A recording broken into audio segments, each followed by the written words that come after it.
The story of Moses parting the Red Sea.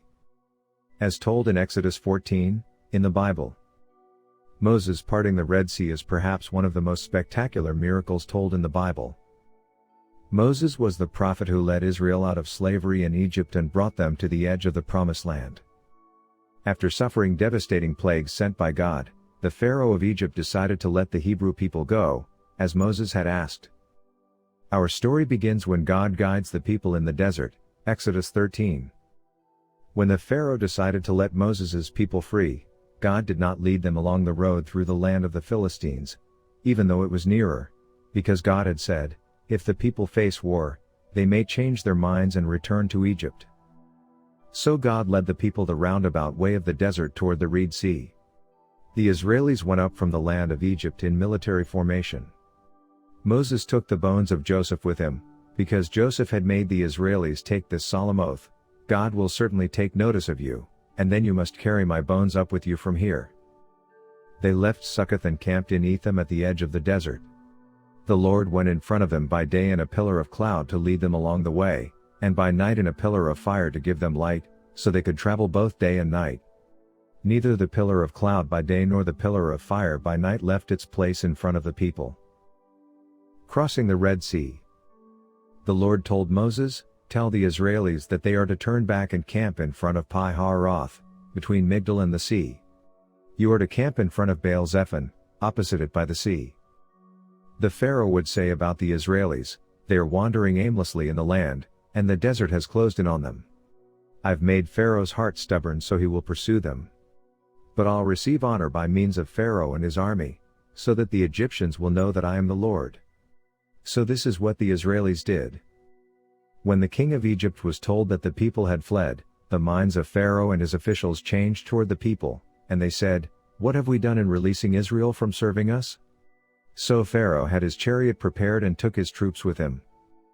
He took 600 of the best chariots, and all the other chariots of Egypt with officers in charge of each one.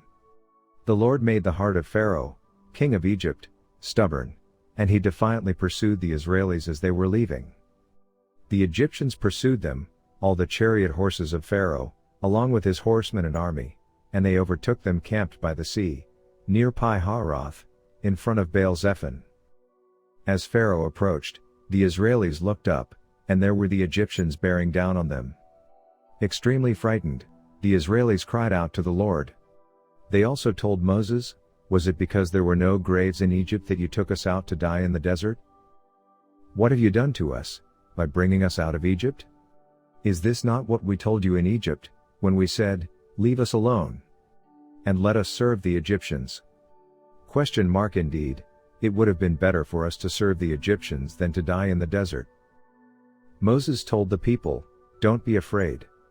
Stand still and watch how the Lord will deliver you today, because you will never again see the Egyptians whom you're looking at today. The Lord will fight for you while you keep still. Then the Lord told Moses, why are you crying out to me? Tell the Israelis to move out. You are to raise your staff, stretch out your hand over the sea, and divide it, so the Israelis may go into the middle of the sea on dry land.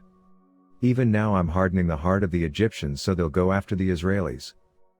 Then I'll receive honor by means of Pharaoh and all his army, his chariots, and his horsemen. Then the Egyptians will know that I am the Lord when I receive honor by means of Pharaoh, his chariots, and his horsemen. Then the angel of God, who was going in front of the camp of Israel, moved behind them. The pillar of cloud also moved from in front of them and stood behind them, coming between the camp of the Egyptians and the camp of Israel. The cloud remained there even in the darkness, illuminating the night, so that the one side did not come near the other all night. Then Moses stretched out his hand over the sea, and the Lord caused the water to retreat by a strong east wind all night, turning the sea into dry land.